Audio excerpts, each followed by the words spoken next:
রিঙ্কু সিং কিন্তু দুর্দান্ত ফর্মে রয়েছে। হ্যাঁ, সে ক্যাপ্টেন্সি করছে আন্ডার 19 না, ওই সৈয়দ মুশতাক আলী ট্রফিতে অনবদ্য কিন্তু ও খেলছে। এবং মানে যেমন আর কি শেষ দিকে ফিনিশিং করছে, ক্যাপ্টেন্সিও ভালো করছে, চাপের মুহূর্তে ভালো ক্যাপ্টেন্সি করছে রিঙ্কু সিং কিন্তু কলকাতা নাইট রাইডার্সের পরবর্তী অধিনায়ক হতে চলেছে। এরপরে হয়তো রিঙ্কু সিং কলকাতার অধিনায়ক হতে পারে, সম্ভবত সেটাই শোনা যাচ্ছে।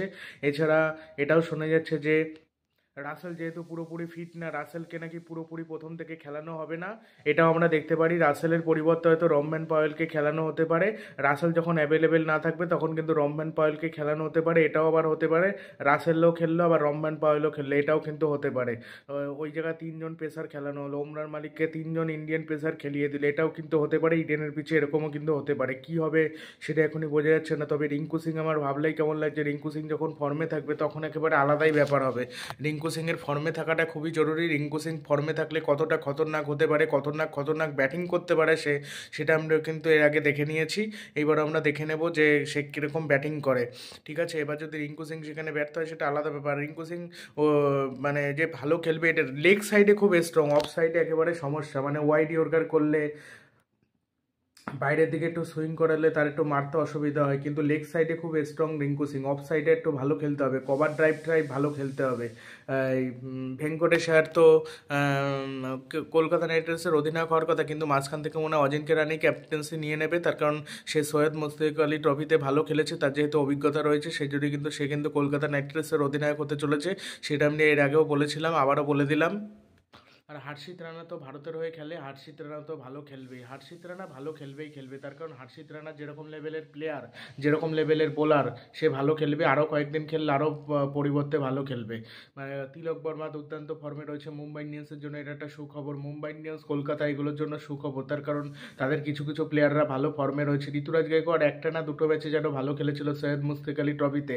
আর নীতিশ সেনা একেবারে ফর্মে নেই, কলকাতার জন্য এটা ভালো খবর, তার কারণ কলকাতা ছেড়ে দিয়েছিল নীতিশ সেনাকে, নীতিশ সেনার হয়ে খেলবে না, রাজস্থান রয়্যালসের হয়ে খেলবে। কিন্তু রাজস্থান রয়্যালসে খেলার আগে সে কিন্তু বাজে ফর্মে রয়েছে, বাজেভাবে খেলছে, মানে ভালো কোনো স্কোরই করতে পারছে না, বারবার তাড়াতাড়ি আউট হয়ে যাচ্ছে, সেটা কিন্তু একটা কলকাতার জন্য ভালো বিষয়।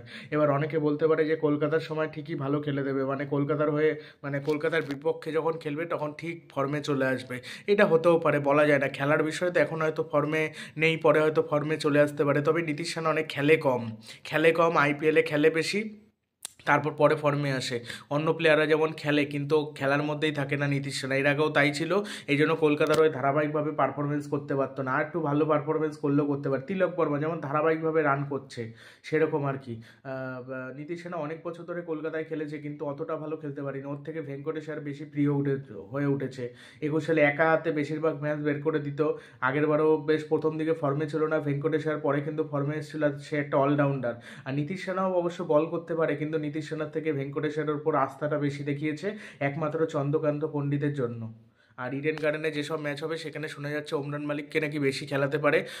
এবং ওমরান মালিক নিজে বলেছে যে কলকাতার হয়ে নিজের সেরাটা দেবে, এবং কলকাতা যে তার উপর ভরসা রেখেছে এটা দেখে তার ভালো লেগেছে। অজিঙ্ক্য রানাও কিন্তু বলেছে যে সেরাটা দেবে। এবার ওমরান মালিক বলেছে যে কলকাতাকে আমি চ্যাম্পিয়ন করতে চাই, এবং চ্যাম্পিয়ন করে আমি ভারতীয় দলে কামব্যাক করব।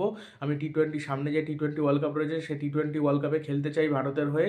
এবার যদি ভালো পারফরমেন্স করে তাহলে তো ভালো, এবার সুযোগ তো পেতে হবে, সুযোগ পেলে তবে তো ভালো পারফরমেন্স করবে, গতি আছে। বড় তরুণ যেহেতু রয়েছে, বড় তরুণ স্যার যে ভারতের এক সময় কোচ ছিল, বোলিং কোচ ছিল, এবার সেই যেহেতু রয়েছে, সেই যখন বলেছে যে ভালো কিছু করতে পারবে, তার মানে করতে পারবে। তার মানে ওমরান মালিককে হয়তো সে গ্রুম করিয়ে ঠিক খেলাবে। তাই হার্ভিক দেশের ব্যাটিংটা, তারপর উর্বিল প্যাটেলের ব্যাটিং, এরা কিন্তু খুব একটা খারাপ প্লেয়ার নয়। এরা আইপিএলে দল পায়নি ঠিকই, বা দল পেলেও সুযোগ পায়নি ঠিকই, কিন্তু মানে এরা কিন্তু একেবারে খারাপ জঘন্য প্লেয়ার নয় কিন্তু। আর একটা বলি, ওই যে শিকর ভরতকে আগের বার তাও নিয়েছিল অন্যান্য দল, এইবার কোনো দল নেয়নি, তার কারণ এবার নেবে কি করে, মানে এইবার নেয়ার কোনো জায়গাই নেই, তার কারণ নেবে তারপর খেলতে পারবে না, ব্যাকআপের জন্য নেবে, তারপর তাও খেলতে পারবে না, সেরকম তো প্লেয়ার, মানে সেরকম চলে না ওরকম প্লেয়ার। আর শিকর ভরত আমি দেখলাম, শিকর ভরত খুব মানে ভালো পারফরমেন্স করছে বা এই সৈয়দ মুশফিক আলী ট্রফিতে, কিন্তু সেখানে ট্রফিতে ভালো করলে কি হবে, মানে যখন ইন্ডিয়ান টিমে সুযোগ পাবে, ইন্ডিয়ান টিমে বলি কেন, ইন্ডিয়ান টিমে তো সুযোগও পেয়েছিল, টেস্ট টিমে জঘন্য খেলেছিল, আইপিএলে যখন চান্স পাবে না পারবে জেতাতে, 30 বলে 50 সেই রান জেতাতে পারবে না সে, মানে হাতে কোনো মারই নেই। এই যে অজিনকে রানে চাইলে কিন্তু হাত খুলে খেলতে পারে। এই যে এই সৈয়দ মুশফিক আলী ট্রফিতে কি সুন্দর স্টেপ আউট করে ছক্কা মারলো, বাহাতি ছক্কা, মানে বা মানে ওটা কি বলে, বাহাতি বোলারদের বিপক্ষে পুল শট খেললো, এগুলো খেলতেই পারে না, মাঝে মাঝে শট মানে ধরে ধরে খেলে, কিন্তু বেশিরভাগ সময় মেরে খেলছিল। এই সৈয়দ মুশফিক আলী ট্রফিতে খুব ভালো পারফরমেন্স করেছে। আর রিঙ্কু সিং যেহেতু অধিনায়ক হয়েছে, তার একটা দায়িত্ব আছে, রিঙ্কু সিং একটুখানি খেলাটা একটু স্লো করে দিয়েছে, অন্য প্লেয়াররা মেরে খেলছে কিন্তু দলকে জেতাচ্ছে কিন্তু রিঙ্কু সিং। ঠিক আছে, রিঙ্কু সিং জ্বলে উঠবে আইপিএল, আমার যতদূর মনে হচ্ছে রিঙ্কু সিং, ভেঙ্কটেশ আর এরা জ্বলে উঠবে। সুনীল নারিন আর কুইন্টন ডিকক যদি জুটি খেলে ভালো হবে। কুইন্টন ডিকোকই হয়তো প্রথম খেলতে চলেছে, হয়তো ওপেন করতে চলেছে, গুরবাজ কোনো কোনো ম্যাচে হয়তো খেলবে, আর যদি ডিকক ধারাবাহিকভাবে খেলে যায় তাহলে হয়তো আর চান্স পাবে না, কেন আগেরবার যেমন ফিলসল, তবে আমি শিওর ফিলসল যেই পারফরমেন্স দিতে পেরেছিল সেই ফিলসল্টের মতো ওরকম অথবা কুইন্টন ডিকক ভালো উইকেট কিপার, ভালো ব্যাটসম্যান, বাট অতটা ভালো না। গুরবাজ আবার উইকেট কিপিংটা মোটামুটি ভালো করে, আর ব্যাটিংটা অতটা ভালো না মোটামুটি, তাও আফগানিস্তানের সেরা ব্যাটারদের মধ্যে কিন্তু গুরবাজ পড়ে, যে ম্যাচে খেলে খুব ভালো খেলে, যে ম্যাচে খেলে না খেলে না। আগেরবার তো সল্ট আমাদের কোনো অভাবই বুঝতে দেয়নি, উইকেট কিপিং তারপর ওপেনিংয়ে ব্যাটসম্যানে সেই খেলে গেছে। লাস্টে গুরবাজ যখন দুটো ম্যাচে খেললো, খারাপ খেলেনি, খেলেছিল মোটামুটি, তাও তার মতো খেলতে না পারলেও তার কাজটা চালিয়ে দিতে পেরেছিল দুটো ম্যাচে।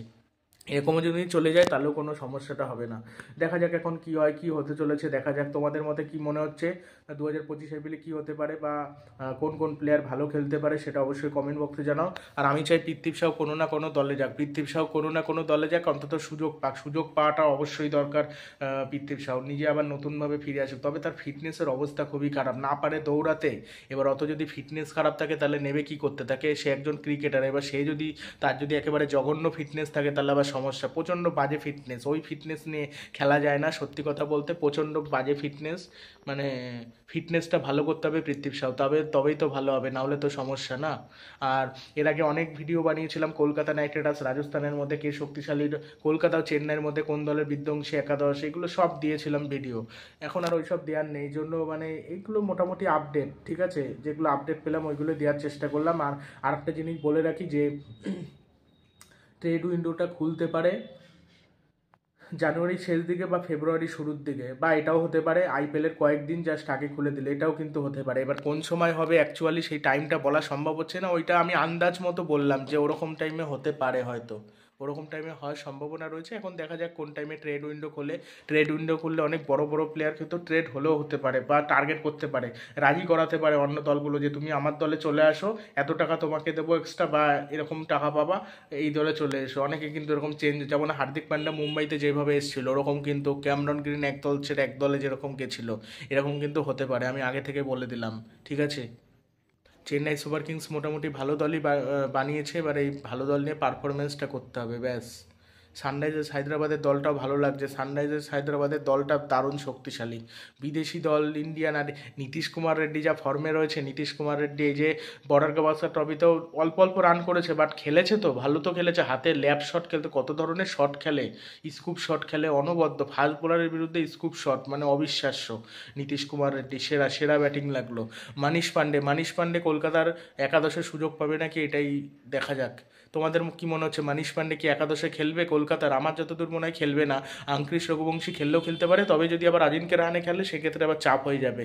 এবার অজিনকে রাহানে এবার ক্যাপ্টেনের ওপর নির্ভর করছে, আঙ্ক্রিশকে খেলাবে না, এবার তাড়াতাড়ি উইকেট পড়ে গেলে কোনো ম্যাচে আঙ্ক্রিশকে দরকার, আঙ্ক্রিশকে খেলিয়ে দাও, তবে রাসেল যদি খেলতে না পারে সেটা একটা সমস্যা, যতই রমম্যান পাওয়েল থাকুক না কেন। আগের বার রাদার পর একটা ম্যাচও সুযোগ পায়নি রাসেলের ব্যাকআপ হিসেবে, বাট রাসেলের ব্যাকআপ হিসেবে সুযোগ পাওয়া কঠিন, বা ওরকম পারফরমেন্স করা কঠিন, রাসেলটা অবিশ্বাস্য, অ্যালিয়ান।